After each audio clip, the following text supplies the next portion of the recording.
আসসালামু আলাইকুম দর্শক, স্বাগতম জানাচ্ছি আজকের আন্তর্জাতিক সংবাদে। শুরুতে থাকবে সংবাদ শিরোনাম, পরে বিস্তারিত। ইরানের বিরুদ্ধে আবারও যুদ্ধের প্রস্তুতি, সবুজ সংকেতের অপেক্ষায় ইসরায়েল। কার নিয়ন্ত্রণে চলছে ইরান? মোজতবা খামেনি নাকি অন্য কেউ? মার্কিন নৌ অবরোধ উপেক্ষা করে তেল রপ্তানি করছে ইরান। ইরানের জনগণ জানে না তাদের নেতা কে, ট্রাম্প। এতক্ষণ শুনছিলেন সংবাদ শিরোনাম, এখন বিস্তারিত। আপনি যদি মুসলিমদের পাশে থাকতে চান তাহলে ভিডিওতে লাইক করে চ্যানেলটি অবশ্যই সাবস্ক্রাইব করে দেবেন। ইরানের বিরুদ্ধে আবারও যুদ্ধের প্রস্তুতি, সবুজ সংকেতের অপেক্ষায় ইসরায়েল। ইরানের বিরুদ্ধে আবারও সামরিক অভিযান শুরুর প্রস্তুতি নিচ্ছে ইসরায়েল। দেশটির প্রতিরক্ষামন্ত্রী ইসরায়েল কার্জ জানিয়েছেন, যুদ্ধ পুনরায় শুরু করতে তারা যুক্তরাষ্ট্রের সবুজ সংকেতের অপেক্ষায় রয়েছে। বৃহস্পতিবার দ্য টাইমস অফ ইসরায়েলের প্রতিবেদনে বলা হয়, নিরাপত্তা পরিস্থিতি পর্যালোচনা বৈঠকে তিনি এ মন্তব্য করেন।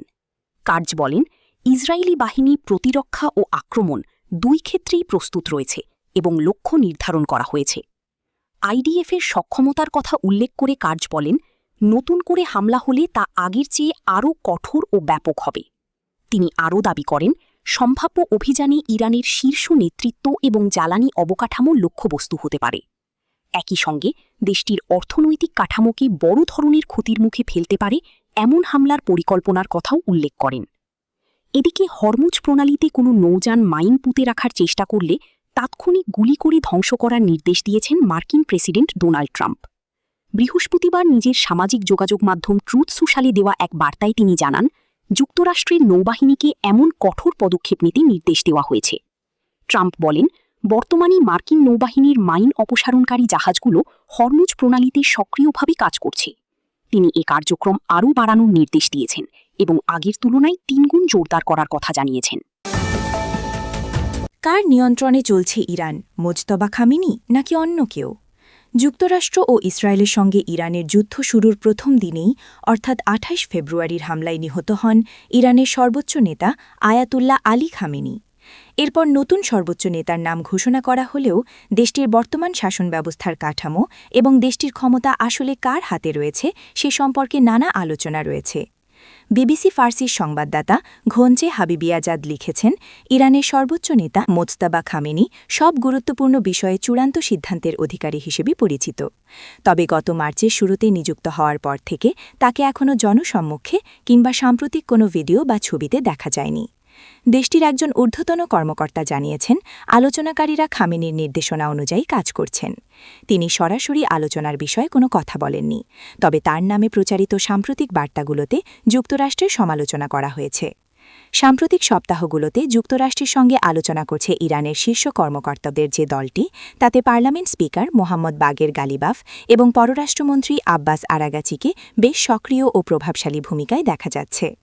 গালিবাফের সাথে ইরানের ইসলামিক রেভলিউশনারি গার্ড কোর আইআরজিসির গভীর সম্পর্ক রয়েছে, যদিও আইআরজিসির প্রভাব কেবল একটি প্রথাগত সামরিক বাহিনীর ভূমিকার মধ্যেই সীমাবদ্ধ নয়, বিশেষ করে যুদ্ধকালীন সময়ে। এদিকে আইআরজিসি চলমান যুদ্ধে তাদের বেশ কয়েকজন ঊর্ধ্বতন সামরিক কর্মকর্তাকে হারিয়েছে, তবুও প্রেসিডেন্ট মাসুদ পেজেশকিয়ানির নেতৃত্বাধীন সরকারের পাশাপাশি একটি সমান্তরাল সরকার হিসেবে কাজ করে যাচ্ছে। মার্কিন নৌ অবরোধ উপেক্ষা করে তেল রপ্তানি করছে ইরান। যুক্তরাষ্ট্রের নৌ অবরোধ ফাঁকি দিয়ে তেল রপ্তানি অব্যাহত রেখেছে ইরান।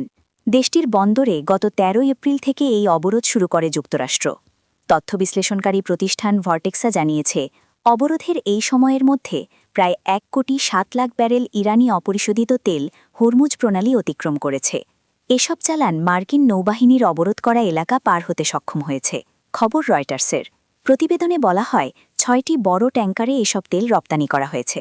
ট্যাঙ্কারগুলো যাতায়াতের সময় তাদের স্বয়ংক্রিয় শনাক্তকরণ ব্যবস্থা এআইএস বন্ধ করে রেখেছিল।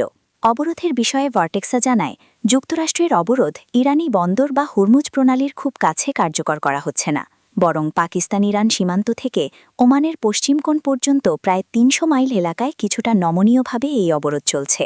প্রতিষ্ঠানটির তথ্যমতে 13 থেকে 22 এপ্রিলের মধ্যে যুক্তরাষ্ট্রের অবরোধ ভেঙে মোট 35টি জাহাজ যাতায়াত করেছে। এই তালিকায় ইরান সংশ্লিষ্ট বা নিষেধাজ্ঞার আওতায় থাকা কিছু মালবাহী জাহাজও রয়েছে। তবে অবরোধ শুরু হওয়ার পর থেকে হরমুজ প্রণালী দিয়ে ইরান সংশ্লিষ্ট জাহাজের সংখ্যা কমেছে। গত ৩০ দিনে যেখানে প্রতিদিন গড়ে ২ থেকে ৩টি ট্যাঙ্কার যাতায়াত করত, ১৩ থেকে ২১ এপ্রিলের মধ্যে তা কমে ১ থেকে ২টিতে দাঁড়িয়েছে। এদিকে হরমুজ প্রণালীতে কোনো নৌযান মাইন পুঁতে রাখার চেষ্টা করলে তাৎক্ষণিক গুলি করে ধ্বংস করার নির্দেশ দিয়েছেন মার্কিন প্রেসিডেন্ট ডোনাল্ড ট্রাম্প। ইরানের জনগণ জানে না তাদের নেতাকে ট্রাম্প। ইরানের নেতৃত্বের জায়গাটি বর্তমানে স্পষ্ট নয় বলে মন্তব্য করেছেন মার্কিন প্রেসিডেন্ট ডোনাল্ড ট্রাম্প। বৃহস্পতিবার ২৩ এপ্রিল সামাজিক যোগাযোগ মাধ্যম ট্রুথ সোশ্যালে দেওয়া এক পোস্টে তিনি দাবি করেন, ইরানের সাধারণ জনগণ এখন তাদের নেতাকে তা নির্ধারণ করতেই হিমশিম খাচ্ছে। খবর বিবিসির।